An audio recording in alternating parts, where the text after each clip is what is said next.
Hello students, IIT brain में आपका स्वागत। आज हम फिजिक्स में जिस क्वेश्चन पर डिस्कस करेंगे वो एक ग्राफ बेस्ड प्रॉब्लम है। तो एक बार आप क्वेश्चन सुने।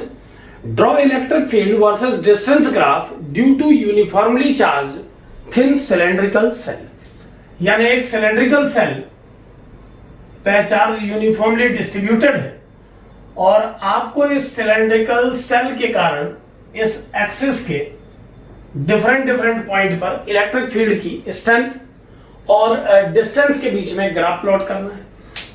इस ग्राफ को प्लॉट करने से पहले आपको इस सिलेंडर के सेंटर से डिफरेंट डिस्टेंसेस पर इलेक्ट्रिक फील्ड का स्ट्रेंथ मालूम होना चाहिए।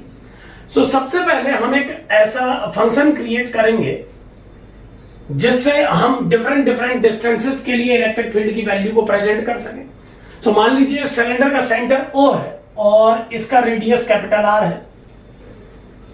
तो जैसा हमने अपनी इससे पहले बनाई हुई वीडियोस में डिस्कस किया है, सिलेंड्रिकल सेल पे हम वीडियो क्रिएट कर चुके हैं पहले। उन वीडियोस के बेस पे अगर मैं सारे फॉर्मूले पिक करूं डिफरेंट पॉइंट के लिए, तो जो फंक्शन क्रिएट होगा इलेक्ट्रिक फील्ड और डिस्टेंस के बीच में, उस फंक्शन को हम लिख सकते हैं E vector equal to 2k lambda upon r into r cap.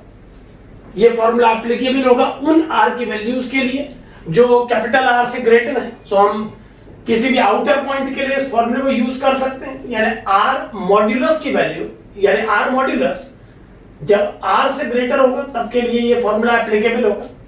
Similarly inner points के लिए अगर हम बात करें तो हमने डिस्कस किया था किसी सिलेंडर के इनर पॉइंट्स के लिए इलेक्ट्रिक फील्ड का स्ट्रेंथ नल वेक्टर होता है। E वेक्टर का वैल्यू 0 वेक्टर यूज किया जा सकता है R की उन वैल्यूज के लिए जो R से कम है। यानी अगर R मॉड का वैल्यू R से कम है तो इलेक्ट्रिक फील्ड को नल वेक्टर माना जा सकता है। अब अगर हम चेक करें इस फॉर्मूले को सरफेस तक के लिए, तो हमें फर्स्ट फॉर्मूला यूज करना होगा और सरफेस के इनसाइड पॉइंट के लिए नल वेक्टर आप यूज करेंगे। इस फॉर्मूले में मैं इक्वल साइन अप्लाई कर ले रहा हूं क्योंकि यह फॉर्मूला सरफेस के पॉइंट्स तक भी एप्लीकेबल होगा। इन फॉर्मूलों को, इन दो फंक्शन के इन दोनों पार्ट्स को यूज करके अगर हम एक ग्राफ प्लॉट करना चाहें E और R के बीच में, तो एक बार देखिए वो ग्राफ कैसा बन सकता है। ये मान लेते हैं सेंटर पॉइंट O है जो कि सिलेंडर का सेंटर है। हमें ग्राफ प्लस इनफाइनाइट से माइनस इनफाइनाइट तक R की सभी वैल्यूज के लिए प्लॉट करना है। अगर हम बात करें आउटर पॉइंट्स पर इलेक्ट्रिक फील्ड की, तो हमें फर्स्ट फॉर्मूला यूज करना होगा। हम देख पा रहे हैं कि ये फॉर्मूला इलेक्ट्रिक फील्ड के वैल्यू और R के बीच में एक हाइपरबोलिक रिलेशन है। इसका अर्थ है कि E R के इनवर्सली प्रोपोर्शनल है और ऐसा ग्राफ एक हाइपरबोलिक ग्राफ होता है। ग्राफ का ये पार्ट जो रेडियस से इंफिनिटी तक बनेगा, ये एक हाइपरबोलिक ग्राफ होगा। अगर हम इसे प्लॉट करें और रेडियस पर R की वैल्यू को, हम देख पा रहे हैं कि रेडियस पर R की इस वैल्यू का जो ये वैल्यू होगी वो 2k lambda upon capital R होगी। इस पॉइंट को 2k lambda upon capital R मानते हुए ग्राफ का जो पहला पार्ट बनेगा R से इंफिनिटी तक, वो एक कर्व होगा, एक हाइपरबोलिक कर्व होगा जो कुछ इस तरीके से प्लॉट होगा। इसके बाद हम देख पा रहे हैं कि जैसे ही हम इस सिलेंडर के इनसाइड पॉइंट्स पर डिस्कस करना स्टार्ट करेंगे, तो हमारा फॉर्मूला स्विच होकर इस फॉर्मूले से इस सेकंड फॉर्मूले में कन्वर्ट हो जाएगा। इलेक्ट्रिक फील्ड का स्ट्रेंथ 0 हो जाएगा। यानी ग्राफ का ये पार्ट अब प्लस R से माइनस R के बीच में नल वेक्टर से शो होगा। यानी इसका मैग्नीट्यूड इस रेंज में 0 होना चाहिए।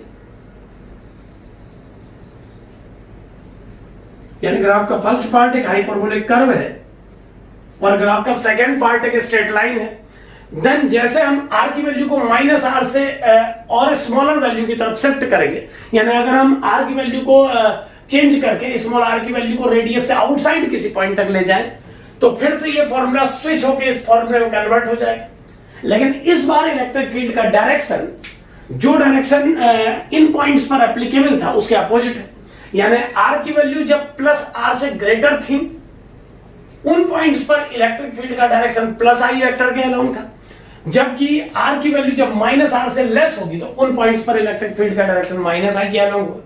अगर हम इस डायरेक्शन को डिस्टिंग्विश करें ग्राफ में, तो ग्राफ का ये सेकंड पार्ट हम सेम मैग्नीट्यूड के साथ नेगेटिव एक्सिस पे शो करेंगे, यानी इस मैग्नीट्यूड को -2 के लैम्डा बाय आर कंसीडर करते हुए अगर हम इस ग्राफ का सेकंड पार्ट प्लॉट करें तो ये एक हाइपरबोला ही होगा जो कि सिमिलर होगा पिछले हाइपरबोला के, बट इसका ओरिएंटेशन हम अपोजिट रखेंगे। यहां पर ग्राफ के एक पार्ट को अपसाइड और एक को डाउन साइड शो करके केवल डायरेक्शन के डिफरेंट होने को शो किया जा रहा है, इससे मैग्नीट्यूड का कोई कंसर्न नहीं है।